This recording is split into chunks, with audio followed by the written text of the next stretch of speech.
Act 1. Чашка чая. Зима. Люди становятся без ума. Снег вокруг, крики радости и холодные дома. Но никто не знает, что все начинается с теплого горячего чашечки чая. В городе было веселее, но темнее. История непростая, она не исчезающая. История непростая, и только тогда, когда все ее слушают внимательно. В городе зимой было романтично, особенно в феврале симпатично.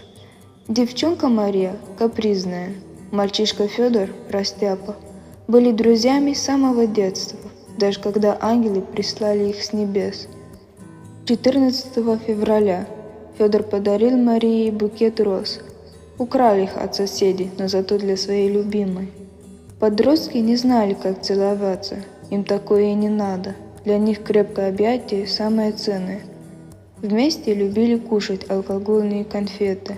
Вместе любили рисовать и петь. Вместе они были навсегда. Вместе они не беда. Пили чай утро на кухне. В хрущевке было теплее. Пахло сигаретами, но зато там все детство прожили. В один вечер Федор предложил Марии в кино. Она чувствовала чуйку. Быстрая дорога только через лес. Она сначала не хотела. Он обещал, что все будет хорошо. Наконец-то они ушли. В лесу было много снега. Деревья как будто дрожали, как силуэты. Федор держал Марию за руку. В одно мгновение стало темно, холоднее и страшнее. Ветер стал сильнее, и не почувствовали, что было давно. И резко. Деревья ломались. Снег идет все сильнее. Не увидели ребята, как одно дерево падало на них. Было слишком темно для живых. Почувствовали когти, впивающие в их кожу. Черный силуэт вставил ветки в их глазах. Федор и Мария кричали от боли, чтобы услышал хоть одному прохожему. Сидели они в слезах. Были два силуэта, похожие на зверя. Волк и лиса. Им не до истерик. Не похожи они на хозяина леса. Рвали звери челюсти подростков, рвали звери все, что было. И кушали они, и совести не убило.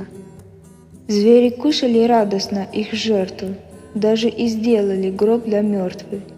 Плакали они, как актеры, но забыли сразу у костра. Кресты были из камня, лежая на земле, но снег быстро накрывал. Никто подростков не искал. Act 1. A cup of tea. Winter. People are losing their minds. Snow is everywhere. Cries of joy and cold houses. But nobody knows that everything begins with a warm, hot cup of tea. The city was more cheerful, but darker. The story is not a simple one. It never disappears. The story is not a simple one. And only then, only when everyone listens to it carefully. In the city, winter was romantic, especially in February, beautiful and charming. A girl named Maria, capricious. A boy named Fyodor, clumsy. They had been friends since childhood, even when angels sent them blessings from the heavens. On February 14th, Fyodor gave Maria a bouquet of roses. He stole them from the neighbors, but they were for his beloved. The teenagers did not know how to kiss. They did not need that. For them, a strong embrace was the most valuable thing. Together, they loved eating alcoholic candies. Together, they loved drawing and singing. Together, they were forever. Together, they were not a tragedy. They drank tea in the morning in the kitchen. The Khrushchevka apartment felt warmer. It smelled of cigarettes, but that was where they had lived their whole childhood. One evening, Fyodor invited Maria to the cinema. She had a strange feeling. The fastest road was only through the forest. At first, she did not want to go. He promised that everything would be all right. Finally, they left. There was a lot of snow in the forest. The trees seemed to tremble like silhouettes. Fyodor held Maria's hand. In one moment, everything became dark, colder, and more frightening. The wind grew stronger. and you could no longer feel what had existed long ago. Suddenly, the trees began to break. The snow fell stronger and stronger. The teenagers did not see how one tree fell on them. It was too dark for the living. They felt claws piercing into their skin. A black silhouette pushed branches into their eyes. Father and Maria screamed from the pain, hoping that at least one passerby would hear them. They sat there in tears.